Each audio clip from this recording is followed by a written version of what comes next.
Sometimes you have a bad day, sometimes the enemy doesn't want to die, sometimes you jam your guns, and sometimes you find yourself outnumbered and out-energized by the enemy. What to do when this happens? One of the possibilities is to die for your team in a certain way that you drain the enemy's energy. Here, at this moment, I have a King Cobra and a Cannon Corsair on my tail. When we began this dance, we were way above 1600 meters. And now I just begin my slow departure down to the deck. I use the C key to look behind me and use my keyboard keys and keyboard bindings to make evasive actions. Especially the Focke-Wulf, and in particular the Focke-Wulf A series, have a very good roll rate. The enemy finds it very often difficult to make a killing blow. Welcome back to War Thunder aboard the Focke-Wulf 190 F-8. And today's video is kind of a mixture between a guide on, evasive flying, but also showcasing certain funny scenes. At least they were funny for me.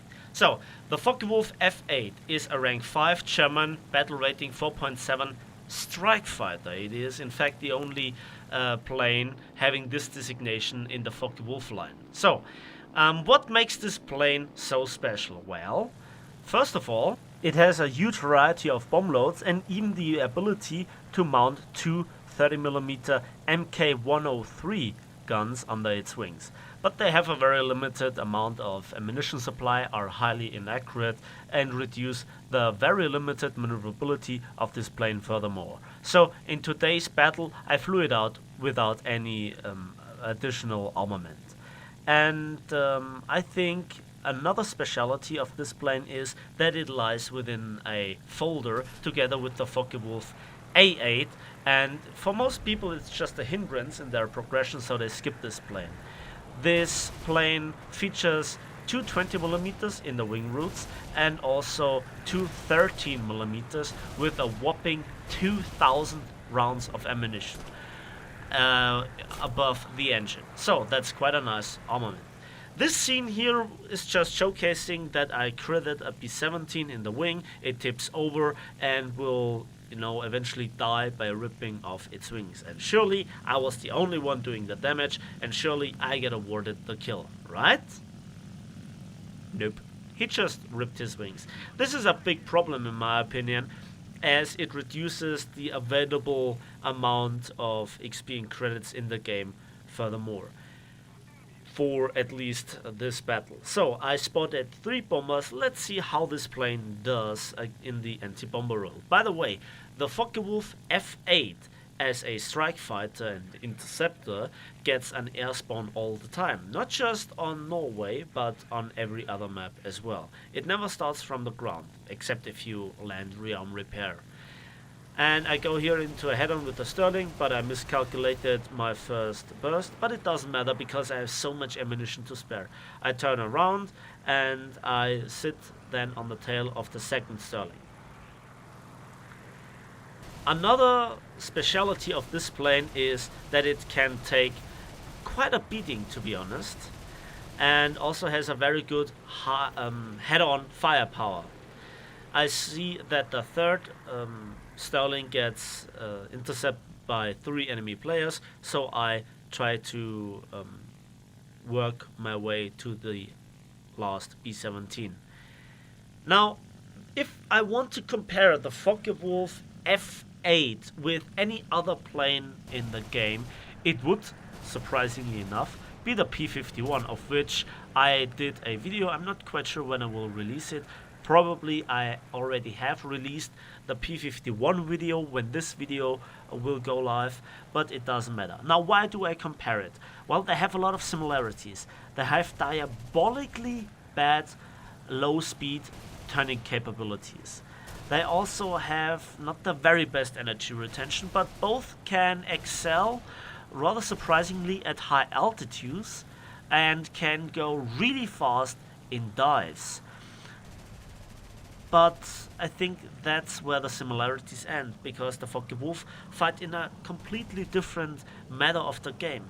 It is not outnumbered by enemy players, especially when facing allied teams, because allied teams, as I mentioned,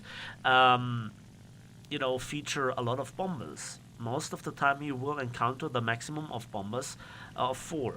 So, and here we can see an example of the high speed capabilities. I'm going way over 800 kilometers an hour, and there is this this Spitfire, and this kill was really nice. And I was going over 800 kilometers at this point. I was quite lucky to get a shot at him, but you can see there was just this one split second that I could my guns really bring on target, and that is where the firepower really comes in handy. Those German 20mm mine shells are really good. This was the last enemy player alive, so I looked around, I didn't spot him, and I tried to write in chat if anybody does have an order, a blind order or something to take him out or make him spot. Then I hear it, and I spotted him on the last moment on the radar. I do a bit of evasive actions, and funnily enough, it's a P-51. He did nothing the entire game but climbing. And funnily enough,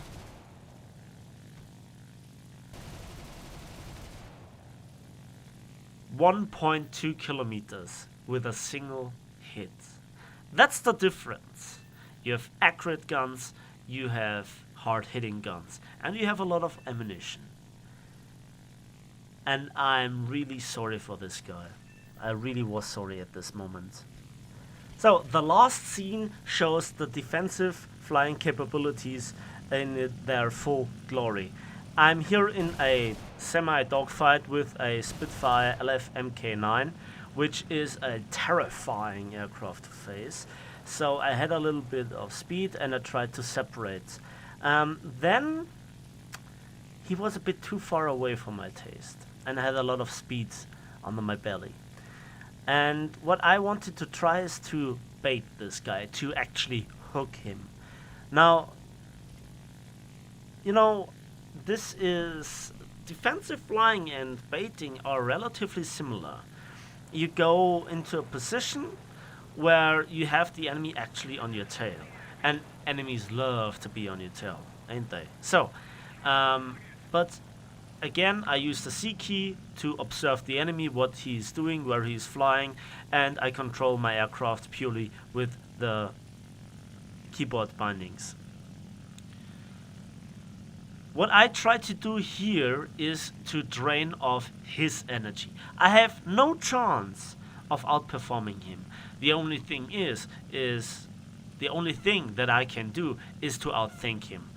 And so I try to get lower and lower and lower, but never extend the distance too much. Now this is a risky game, and if he's a very good experienced pilot, he could easily,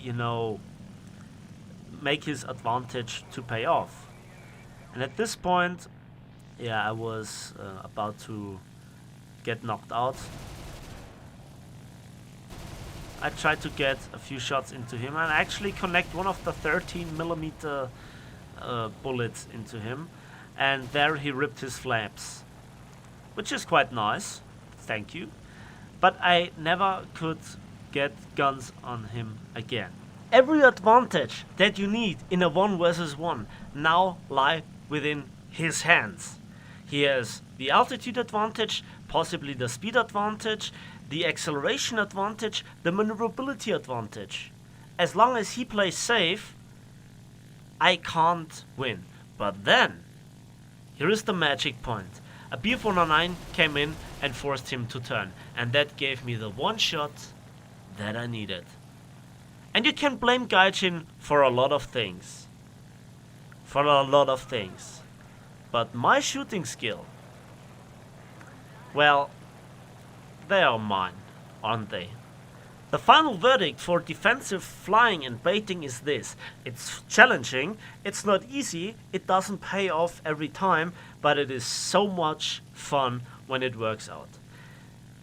Now, you can't do this with every plane.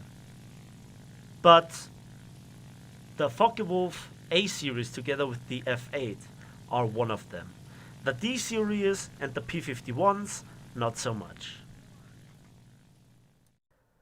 So that's basically it for today. Let me know in the comment section what you think about defensive flying, if this video was helpful at all. Then also a big thank you to Michael Spoom for the shout out and the second place in the blueprints competition. And yeah, it helped me a lot. A few people subscribed to my channel, 31 in that one day where the video was released. If the video or the competition would have taken place at a later stage of the year, the video quality of the video I would have entered the contest would have been better, and I actually would have made a proper video for the contest alone. But nevertheless, I got this shout out, and again, thank you to Michael Spoon for that. So all that is to say is, thanks for watching, thanks for listening. Please give this video a like if you did, subscribe if you want to see more, and maybe follow me on Twitter for the latest news. And see you in the skies of War Thunder.